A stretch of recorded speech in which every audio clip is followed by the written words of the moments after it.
क्या 21वीं सदी में इंसान को फांसी देना ही न्याय का अंतिम रास्ता है? सोचिए, एक तरफ है संविधान का अनुच्छेद 21 जो हर व्यक्ति को जीवन और व्यक्तिगत स्वतंत्रता का अधिकार देता है, और दूसरी तरफ है दुर्लभतम से दुर्लभ मामलों में दी जाने वाली मृत्यु दंड की सजा। सवाल सिर्फ फांसी की सजा का नहीं है, बल्कि फांसी देने के तरीके यानी प्रक्रिया का भी है। क्या मौजूदा तरीका मानवीय है? क्या इसे किसी दूसरे तरीके से बदला जा सकता है? इन्हीं गंभीर सवालों को लेकर सुप्रीम कोर्ट में एक याचिका पहुंची थी, लेकिन सुप्रीम कोर्ट ने इस याचिका को पूरी तरीके से खारिज कर दिया है।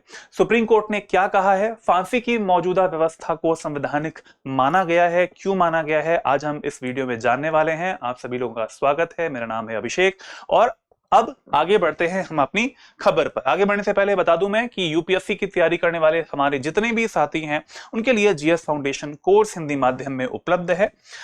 इसके फीचर्स काफी महत्वपूर्ण हैं। अगर आप देखना चाहते हैं तो क्लासेस आपको मिल जाती हैं, साथ साथ नोट्स मिलते हैं, पुस्तकें मिलती हैं, और जो मूल्यांकन यानी उत्तर लेखन जो होता है उसका मूल्यांकन की सुविधा भी आपको मिल जाती है। इसके बारे में डिटेल्स में अगर आपको फीचर्स जानना है तो आप दिए गए इस नंबर पर यानी 8750187501 इस नंबर पे आप कॉल कर सकते हैं। और इसके अलावा अगर आप स्वतः भी इस कोर्स के बारे में जानना चाहते हैं तो दृष्टि लर्निंग ऐप को आप प्ले स्टोर से डाउनलोड कर सकते हैं और अपने आप से भी इस कोर्स के बारे में जानकारी ले सकते हैं, और कोर्स को भी लेना चाहें तो ले सकते हैं। चलिए आगे बढ़ते हैं और खबर के बारे में जानते हैं। खबर है क्या? तो खबर यह है कि सुप्रीम कोर्ट ने फांसी से एक मृत्युदंड देने की जो प्रथा है इसको खत्म करने की एक याचिका आई थी और उसको ठुकरा दिया। जैसे मैंने बताया आपको, बेंच थी जस्टिस विक्रमनाथ की और जस्टिस संदीप मेहता की। न्यायालय ने स्पष्ट किया है कि केंद्र सरकार किसी भी विशेषज्ञ एक समिति अगर बनाकर इसके माध्यम से मौत की सजा के तरीकों की अगर समीक्षा करना चाहे तो उसके लिए पूरी तरीके से स्वतंत्र है।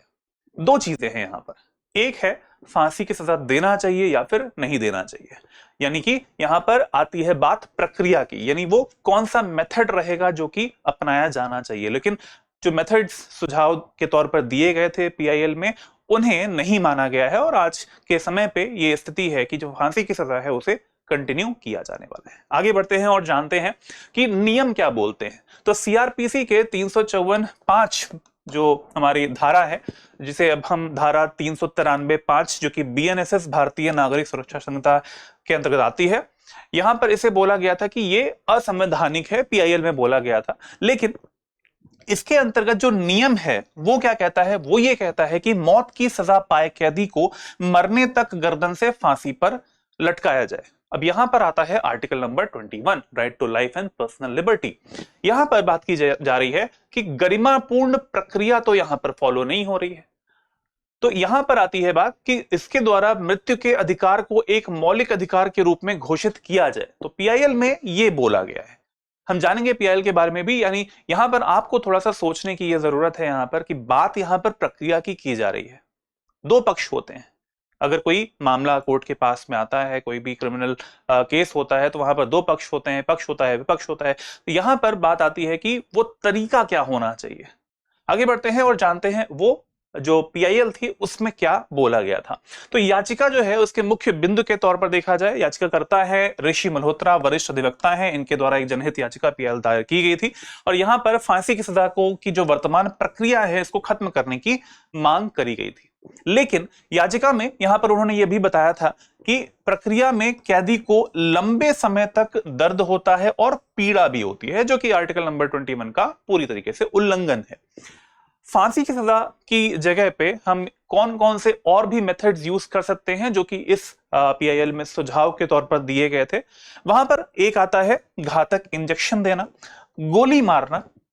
तीसरा आता है बिजली का झटका देना, यानी जिसे हम इलेक्ट्रोक्यूशन बोलते हैं। और चौथा मेथड आता है गैस चैम्बर का विकल्प होना।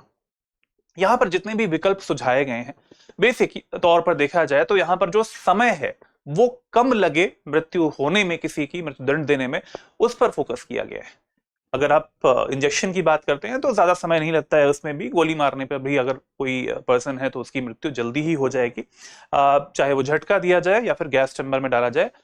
लंबा समय नहीं लगता है जितना कि फांसी की सजा अगर दी जाती है तो लगता है।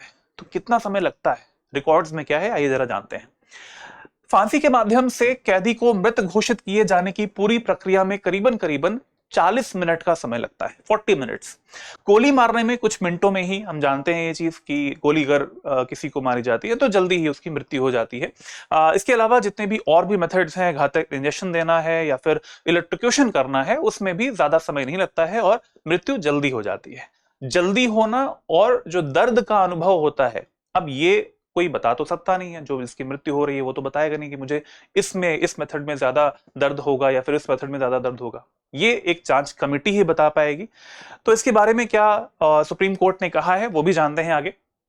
इसका पहले का बयान क्या था सुप्रीम कोर्ट का? 2023 के समय पे मार्च सुप्रीम कोर्ट में सुप्रीम कोर्ट ने कहा था कि फांसी की सजा कितनी उचित है और कम दर्दनाक है, कौन सा मेथड भी यहां पर आता है, इसकी जांच के लिए वह एक विशेषज्ञ समिति बनाने पर विचार कर सकती है। और कोर्ट ने मौत की सजा के तरीकों पर केंद्र सरकार से, यानी जो हमारी केंद्र सरकार है, सेंट्रल गवर्नमेंट है, इससे और भी बेहतर आंकड़े मांगे थे, मेथड्स के ऊपर आंकड़े मांगे थे। तो बात ये आती है, आप लोग भी कमेंट बॉक्स में जरूर बताइएगा कि इस जो न्यूज है इसके बारे में आप क्या सोचते हैं। ये थी हमारी आज की न्यूज और इसी से जुड़ा हुआ एक क्वेश्चन भी आपके सामने है। इसका भी आंसर आप सभी लोग कमेंट बॉक्स में जरूर दीजिएगा। भारतीय संविधान का अनुच्छेद 21 यानी आर्टिकल नंबर 21 मुख्य रूप से किससे संबंधित है? 4 ऑप्शंस आपके सामने हैं। इनका आंसर, इस क्वेश्चन का आंसर देना है आपको कमेंट बॉक्स में, जरूर दीजिएगा। देखते हैं किसका आंसर सही होता है। अगर आपने इस वीडियो को पूरा देखा है तो आप इस क्वेश्चन का आंसर बहुत ही भली भांति अच्छे तरीके से दे सकते हैं। कमेंट बॉक्स में जरूर बताइएगा। इस चैनल को आप लोग जरूर सब्सक्राइब करें जिससे कि सारे वीडियोस के नोटिफिकेशंस आपको टाइमली मिल पाए और कोई भी वीडियो मिस ना हो पाए। आज के इस वीडियो में इतना ही, मिलते हैं नेक्स्ट वीडियो में। जय हिंद, जय भारत, जय के। अब एग्जाम की तैयारी को और बेहतर करने के लिए हमारे चैनल को लाइक, शेयर और सब्सक्राइब करना ना भूलें।